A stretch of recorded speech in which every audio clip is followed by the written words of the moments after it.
Good morning มายามꯑꯩꯈꯣꯏꯂꯥꯏꯐ ꯊꯥꯒꯦ ꯇꯧꯔꯒ ꯂꯩꯆꯤꯟ ꯌꯥꯝ ꯊꯣꯛꯄꯅ ꯏꯪꯕꯗꯩ ꯑꯩꯈꯣꯏ ꯊꯥꯕ ꯉꯝꯗ꯭ꯔꯦ ꯍꯣꯔꯦꯟ ꯊꯥꯖꯔꯛꯀꯦ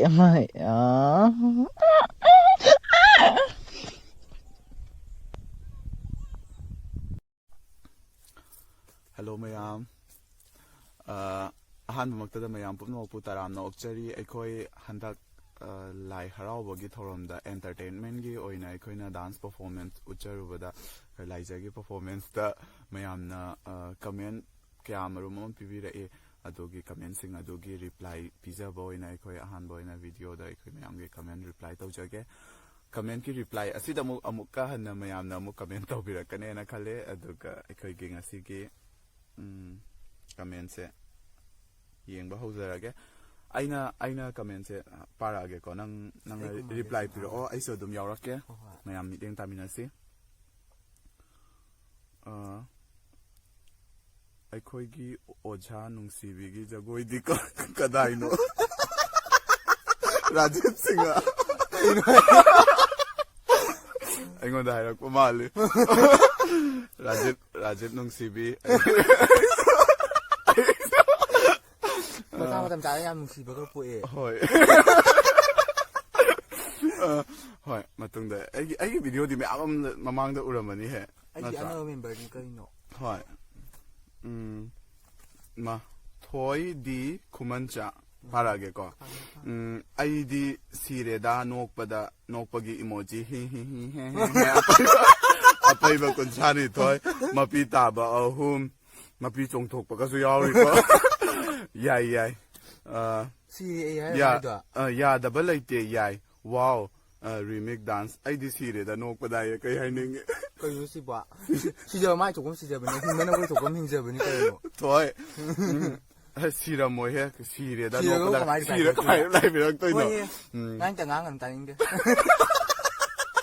ꯊꯣꯏ ꯅꯪ ꯁꯤꯕ ꯌꯥꯗꯦꯀꯣ ꯑꯩꯈꯣꯏ ꯚꯤꯗꯤꯑꯣ ꯃꯈꯥ ꯇꯥꯅ ꯌꯦꯡꯉꯛꯀꯗꯕꯅꯤ ꯍꯌꯦꯡ ꯌꯥꯁꯨꯗꯅ ꯏꯅꯥꯛ ꯃꯔꯪ ꯉꯪꯉꯤꯁꯦ ꯎꯗ꯭ꯔꯣ ꯗꯥꯟꯁꯄꯨꯗꯤ ꯌꯥꯝꯅ ꯍꯩ ꯑꯗꯨꯕꯨ ꯂꯥꯏ ꯃꯃꯥꯡꯗ ꯇꯧꯕꯁꯤꯗꯤ ꯅꯨꯡꯉꯥꯏꯇꯦ ꯈꯤꯇꯪ ꯎꯁꯝ ꯑꯦꯂꯤꯖꯥ ꯌꯥꯝ ꯈꯪꯗ꯭ꯔꯣ ꯌꯥꯝ ꯈꯪꯉꯦ ꯈꯪꯖꯟꯕ ꯑꯃ ꯍꯦꯟꯗ꯭ꯔꯣ ꯅꯪ ꯅꯋꯥ ꯐꯕ ꯐꯪꯒꯗ꯭ꯔꯥ ꯌꯦꯡꯉꯣ ꯎꯁꯝ ꯑꯦꯂꯤꯖꯥ ꯑꯩ ꯀꯩꯅꯣꯝ ꯍꯥꯏꯔꯛꯀꯦꯀꯣ ꯑꯩꯈꯣꯏꯅ ꯇꯧꯔꯤꯁꯦ ꯑꯩꯈꯣꯏ ꯉꯁꯤ ꯁꯤꯗꯩꯁꯤꯗ ꯔꯤꯄ꯭ꯂꯥꯏ ꯄꯤꯔꯤꯁꯦ ꯁꯤ ꯃꯐꯝꯁꯤꯗꯁꯨ ꯂꯥꯏ ꯂꯩꯔꯤꯅꯦꯕ ꯑꯩꯈꯣꯏꯅ ꯊꯥꯖꯕꯒꯤ ꯃꯇꯨꯡ ꯏꯟꯅ ꯅꯪꯅ ꯂꯥꯏ ꯍꯥꯏꯁꯤꯗꯤ ꯇꯧꯕ ꯍꯦꯛꯇ ꯉꯝꯃꯤ ꯍꯥꯏꯅꯔꯤꯅꯦꯕ ꯂꯣꯏ ꯄꯨꯝꯅꯃꯛ ꯃꯥꯅ ꯑꯩꯈꯣꯏ ꯁꯦꯝꯕꯤꯔꯛꯏꯕꯅꯤ ꯀ꯭ꯔꯤꯌꯦꯇꯔꯅꯤ ꯑꯗꯨꯏꯗꯨꯅ ꯃꯥꯅ ꯎꯗꯕ ꯈꯪꯗꯕ ꯀꯩꯝ ꯂꯩꯇꯦꯕ ꯅꯪꯅ ꯅꯌꯨꯝꯗꯨꯗꯅꯦ ꯎꯗ꯭ꯔꯦ ꯈꯪꯗ꯭ꯔꯦ ꯂꯣꯠꯅ ꯊꯨꯞꯅ ꯇꯧꯔꯤꯅꯤ ꯃꯥ ꯎꯍꯧꯗ꯭ರೆ ꯈꯣꯠꯍꯧꯗ꯭ꯔꯦꯅ ꯇꯧꯔꯤꯁꯤꯡꯗꯣ ꯂꯥꯏꯗꯤ ꯂꯣꯏ ꯎꯔꯤꯅꯤ ꯂꯥꯏ ꯃꯃꯥꯡꯗ ꯇꯧꯕ ꯂꯥꯏ ꯃꯇꯨꯡꯗ ꯇꯧꯕ ꯍꯥꯏꯕ ꯑꯃ ꯂꯩꯇꯦ ꯑꯩꯈꯣꯏꯅ ꯇꯧꯔꯤꯁꯤꯡꯁꯦ ꯂꯣꯏꯅ ꯍꯣꯇ꯭ꯔꯣꯡ ꯍꯣꯅ ꯎꯔꯤꯅꯤ ꯂꯥꯏꯗꯤ ꯅꯠꯇ꯭ꯔꯥ ꯁꯦꯝ ꯀꯩꯅꯣꯒꯤ ꯑꯃꯁꯨ ꯌꯥꯎꯔꯛꯑꯦ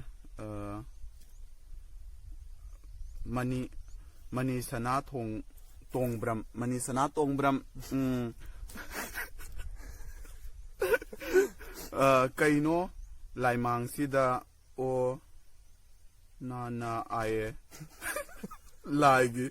ꯂꯥꯏꯒꯤ ꯅꯤꯉꯣꯝ ꯆꯨꯝꯅ ꯅꯤꯌꯣꯝ ꯍꯥꯏꯕ ꯃꯥꯜꯂꯤꯀꯣ ꯃꯥꯏꯁꯦ ꯃꯥꯅ ꯀꯩꯅꯣ ꯉꯥꯡꯉꯤꯁꯤꯕꯣ ꯂꯥꯏꯒꯤ ꯅꯤꯉꯣꯝ ꯆꯨꯝꯅ ꯊꯧꯔꯝ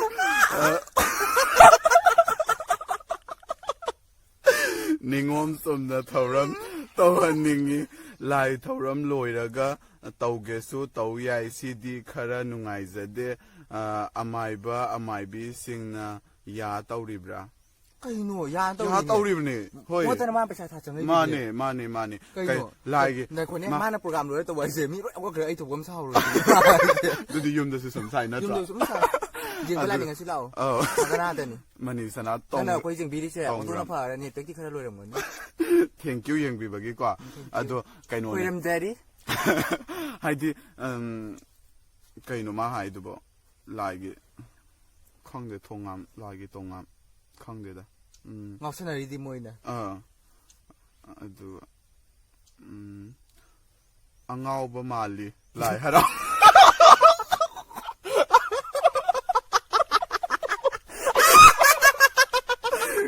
ꯉꯥꯎꯔꯕꯤꯅꯤ ꯑꯩꯗꯤ ꯅꯪꯒꯤ JK ꯌꯨꯝꯅꯥꯝ ꯉꯥꯎꯕꯤ ꯅꯪ JK Yumnam Angaubi Malila Rao the Sigumba Towers Pakte Nang invite Toro than I told on the Towsi to go with the ready Why they did lie Rauri ro me Rauri ro Homo Rauri ro These are lies from Nangam Kangi ใครหนวดน้าขโมยมีนิ่งข้างบรา Kangra ต้องเรียกว่างานเมื่อไรนุ่งถ่วมหัดกันนี่ไงเสีย Lie Rao se lie se Tagatadana lie se press towdana lie se Harao Halise mean any lie se Harauser a guy could mam se Harauser ge Kunzao le Jauge then lie Harauser even do a lie Harauba do the me Haraudraga di adu lie Harau Hanbagi Toina at a talk the Brian Kale so Isay Baule duni lie Haraubani Hairagami Harauba Olakle Hami Harauba Olakle Aduna Yam Kai and a Kanziluranu lie Harauba me Harauba pattern yes Okay. At the Gidi, like Harabani Harga Sigumba Zagosa Yami, sorry. No, well, I strum. Lai Harau from the Sigumba Taurisi, Mitki Kumai Oiresu, Mayam Gimit Yang the Di Kara Nungaiba Watli. No, well, I strum. Not Kizagoy Sabiba, Oiram Labadi, Amuka, Hena, Nungai Zaram Gadabani, not Kizagoy Sabadi, Mam Tola Krenata. Sai, Mam Sagi, not Kizagoy Sai, I couldn't not Nakabana, Tessina Mayang, Haki Kumaiko. Nang Ahamba the Haki, but don't question the answer Yaure, Mitki Kumai, Oirabasu, Hide Mitki Kumagi, Mateka, my Kuna Hapsakivani.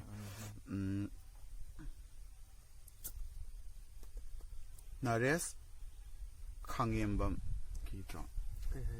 Nares Kangembam Lai Haraubara Kainosi. What? Raubani. La Raubani. Rohit Konzengbam, Si Lai Harauba Haidura. Peta by emoji a home. Si Lai Harauba Haidura. What like? Means the Kaimalia. Commit like to me mantra. Mamim Kazatra. Why? P.I. Singha, P.I. Sing. Nuparo Sibo. Carino, Kayauge. Hoi, Nupana, Nupina Nupagi Sabasio in a tramamna lake. Nupana Nupigi Saba. Just a high batelento topani. Sida Kahena Tamoy the Lobigum say. KB Laurembam. Wow. Nay Hyba CD. Thank you. KB Lauremba. Quidum Zeri. Thank you. Quidum Zeri. Asylum de Quidum Zeri. Bishan Singha Blogs. Boaljur. Boaljur spelling Asini. Thank you so much, Bisal. Akoy kanghaw dadana BWAL ana ikre. Akoy ontok chara age. BOAL. Thank you, Bisal. Busy Ketri. Me Harauba ha ahum emoji tare. Imari nang nuido. Mapiga sa tayo. Mapitalo. Ay, wala kidre. Me Harauba tare. Hoi. Me Harauba. Nahak to gidi me Harauba ko. Kaza Harauho ban here gone. Harauho. The demand hen kang amani. M toy.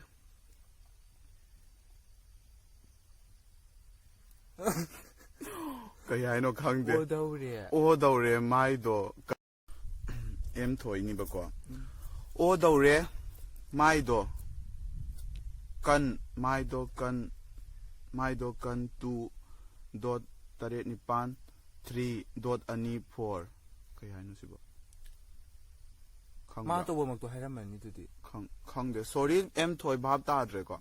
Mathang se mo pham Sandhyarani Tongbram. Ma Tongbram yam yawi nang ise. Tong ge ise ro. Kai no tawri si di ye. Zagoi sa ni na. Mane zagoi ne dance. Lila sa mate yaw ba. Expression. Expression queen ni na je. Raina Devi Kidra. Love Amamita, Love Animita, Love Ahunga Loinana Nokpa da Kappa Ani, Nokpa. Thank you. Kay Haido na sipo. sibu kay hayo de kapanok ba humang taba มา khoirumjari ครมจรีลิเรียไรนะ raina kaya debi kya jaw kya ไรนะเดบีอันนี้ debi ani ไรนะเดบีอันนี้ lebi ni si dia เอลิสอิลิซาว้าวไมเคิลในเรซาไม่สกอย ai không mà mì nè không mà mì nè thank you เลยบักมาจากปดสังบัมเลยบักมาจากเลยบักปิดปนิก็เลยบักมาจากปดสังบัมโฮโมโรซิบัว no dukang manang di hairo da na ไฮโรดนะ ado hairo be kaya to ike หอยโกนมาตั้งสาวได้ให้สิสันจูสิงห์ไมเคิลนั่นไหนเลย thank you ako'y bahay ni kayo no บายละ thank you สันจูจิตรเลขาทกจอมยามให้เย่ให้เปินเน่นิงทอยสตูดิโอนั่นที่เห็นนิงที่สตูดิโอ sorry นิงที่สตูดิโอ NS มาพัมเสกายเดนอมุกตาให้บิโรบัวจูร์กษาอัสสามเจมส์คุณเต้าใบใหญ่นะปังเต้านู้น Japan di poroman ba nang kay kanya เต้าใบใหญ่นะปังเต้านู้นไล่บอยไดโลกเสียสิจินะร้อยคันบันนี้ยาดเรทมอยสินะเต้าทอรักภาษีอีปักไปมาฟัมมาตำเยียงแล้วก็เต้าระดีมากุนเห็นอะไรกันอาดิตยสิงหะลายกับกิรามแล้วนี่อิโมจิอันนี้ลายกิรามนี่กิรามมวยกันสุกิรามกันจ้า moy ma hararam di moy ni ฮาราวรำด้วยเนี่ยไม่มาซามันายมีมฮาราวเรียนฮาราวรำด้วยนะจ้ามาซามาสู้สิ่งที่นะฮาราวบูบดฮาราวรำกันนี่อาดิตยลายฮาราวรำกันนี่ปริติสิงหะไม่ตาเรไม่บัง ay may tari thank you compliment นี่ถอยเห็นไวตีลายฮาราวบดีลีลาดราม่าโอยนะตัวสิละkaya am da ya bro อัดตัวเนี่ย musi malay se man gumbani เคยเดลี่ไลฟ์แต่ตัวเองจะลีลางอ่ะตอนเนี่ยลูกรามสนุไลเรคูบีอามาลับอามาอ่างบะเสียไปสักตัวเนี่ย thank you น้อยเสียไปสักตัวเนี่ย thank you ไปสักตอน bisik ton la มา makang na mi wala me เออ ako wa za ay jeke ko pa mo thang la ja ni na na ay sini bo น้องทงบัมสาราจันทราลายกี่เท่ากันนี่ลายกี่เท่ากันนี่ khoirum jari ขอบคุณสารีสุรจกุมารสิงหะจำนุ่งไงบ้างเนี่ยคุยเสร็จตัดนะคอมเมนต์ตัววิรักไปมามั่งแล้วสู้รีプライพิจารณาขันกี่วันนี้New Year กี่วิดีโอบล็อกกุมภาพันธ์กี่บัดสู้มากี่ suggestion ให้ตาเร่หมายนะตัดนะดุมเลียบนะคอมเมนต์พิบิรักไปมิสักมันนี่สุรจกุมารสิงหะ thank you สุรจกุมารมาตุ้งดัสวดหมายถึงคอมเมนต์พิบิรักโอคอมเมนต์ปาดรีใครเห็นโอยามนะ da no email di ha ba ยามนั้นโนอีเมลดิยามนั้นโนอีเมลดิคอยสิยามโนนอกจาก no อันตนกพอดีคอยสิโนจอห์นสันชิงacting se over di yam oye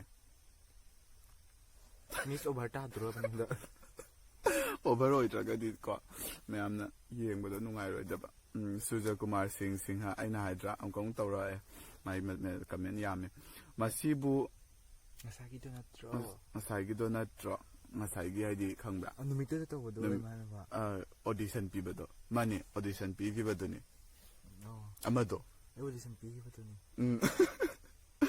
to ro mu ne audition ge comment si ta saw ne se Suja Kumar Singha ta saw jalo Suja Kumar Singha kai no nang na pi ge di tum na pi ba jai sigumo ol ti wem to ba dia sa ba dia ko anta nung si salo se Suja Kumar da sa po electro mana saure na mo ti na ngang yam ta kiu ne Suja Kumar na mang de la no ai ma dum de ta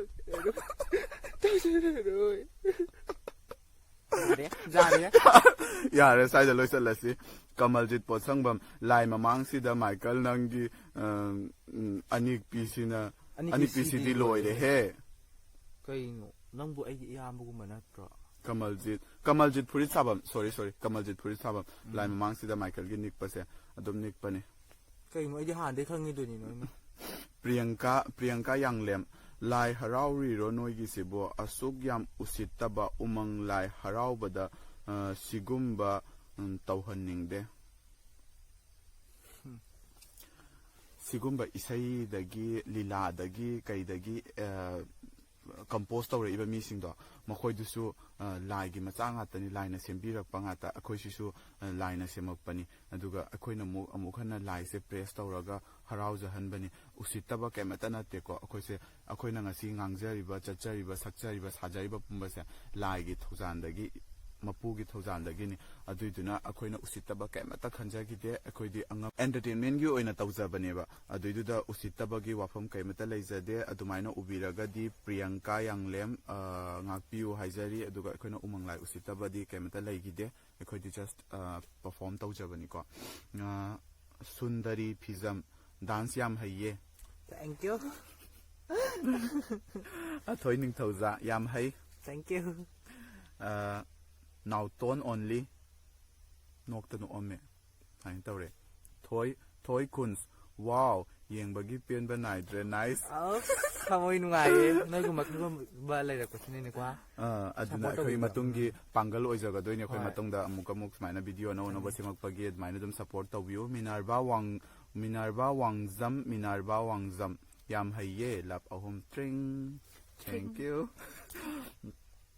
Sarita ꯅꯥꯎꯔꯦꯝ ꯏꯌꯥꯗ ꯑꯌꯥꯗ ꯃꯥꯏꯀꯦꯜꯁꯦ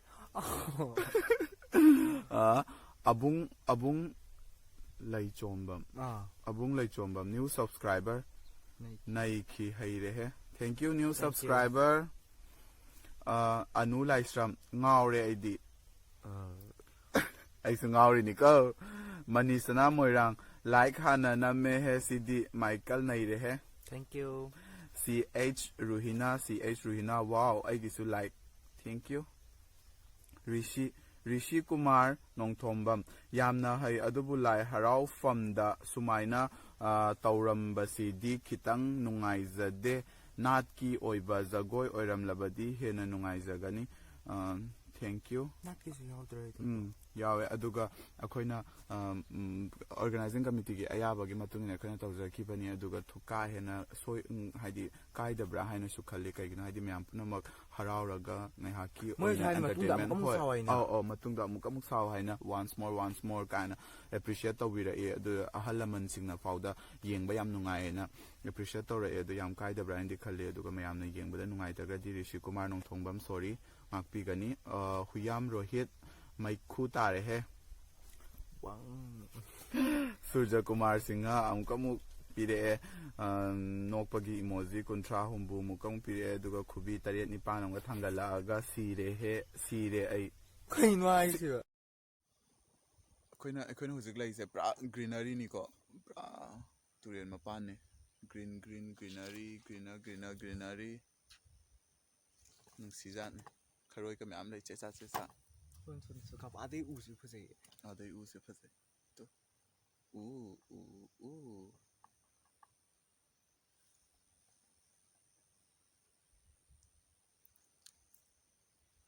ꯑꯩ ꯄꯣꯁ ꯇꯧ ꯍꯩꯇꯦ ꯉꯧꯗ꯭ꯔꯥ ꯑꯩꯈꯣꯏ ꯕꯦꯕꯤꯁꯦ ꯐꯖꯕꯅꯦ ꯂꯣꯏ ꯀꯦꯟꯅꯍꯧꯔꯤꯅꯤ ꯅꯠꯇ꯭ꯔꯥ ꯅꯥꯠꯅꯦ ꯀꯩꯅꯣꯝ ꯏꯁꯩ ꯁꯛꯑꯣꯁꯦ ꯉꯥꯏꯍꯥꯛꯇꯪ ꯅꯨꯡꯉꯥꯏꯅꯕꯒꯤ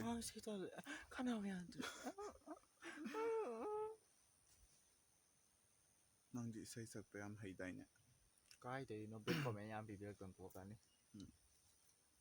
ꯀꯩ ꯍꯥꯏꯅꯤꯡꯉꯦ ꯀꯃꯦꯟ ꯄꯤꯕꯤꯔꯦ ꯃꯌꯥꯝꯁꯤꯗ ꯑꯗꯩꯗꯤ ꯚ꯭ꯌꯨꯒ ꯃꯌꯥꯝ ꯌꯧꯕꯁꯦ ꯀꯩꯅꯣꯝꯈꯛ ꯍꯥꯏꯌꯨꯁꯦ ꯑꯩꯁꯤ ꯍꯥꯡꯈꯤꯒꯦ ꯀꯩ ꯍꯥꯏꯅꯤ ꯍꯔꯥꯎꯕ꯭ꯔꯥ ꯍꯔꯥꯎꯋꯦ ꯀꯩꯀꯩ ꯃꯣꯏꯅ ꯀꯣꯃꯦꯟ ꯐꯖꯕ ꯌꯥꯝ ꯇꯧꯔꯛꯄꯁꯦ ꯑꯃꯨꯛꯀ ꯍꯦꯟꯅ ꯑꯇꯩꯁꯨ ꯇꯧꯅꯤꯡꯕ ꯑꯗꯨꯃꯥꯏꯅ ꯄꯣꯛꯑꯦꯕꯀꯣ ꯑꯗꯨꯒ ꯑꯗꯣ ꯌꯥꯝ ꯊꯤꯅꯗꯤ ꯉꯥꯡꯕꯤꯔꯛꯀꯅꯨ ꯀꯤꯖꯩꯌꯦ ꯁꯨꯁꯥꯏꯠ ꯇꯧꯈꯤ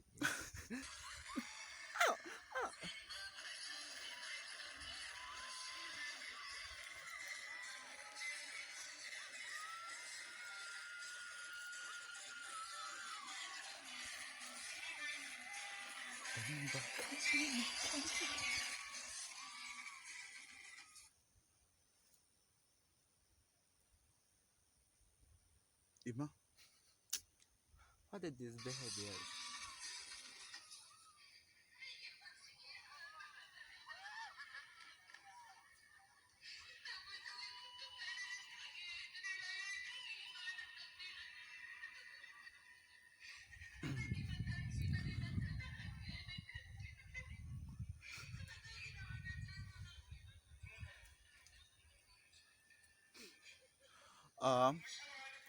Tommy Longzam. Okay. Tommy Longzam. Thank you so much. Tommy Longzam na haibiraise. Sida mafam matam lining laison thibai mathau migi ahaibado utchabani nawa laude. Sida mafam matam lining laison thibagi mathau thoina tade migi ahaibado utchabani habakwa. Aduga mana mayam comment mayam bet comment mayam se urakpadaira karino nawa laude habam so haibirame.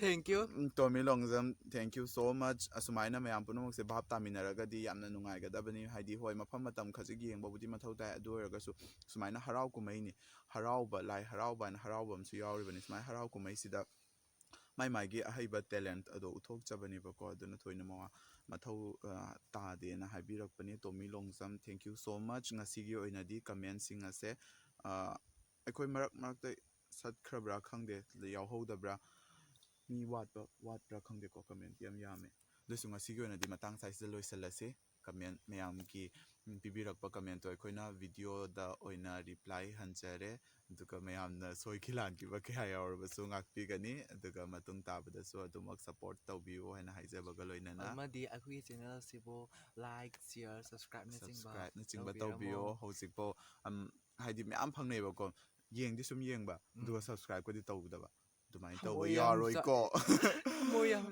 dumai tawbirakanu ko subscribe se tawsalamo duka manaki bell icon duka tring launa thingzalamo bell icon duka tang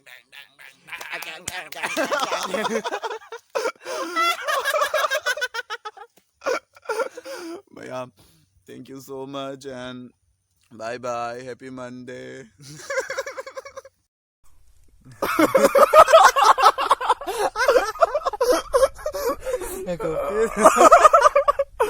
सब मिलेंगे hello ma'am एकोई ngasi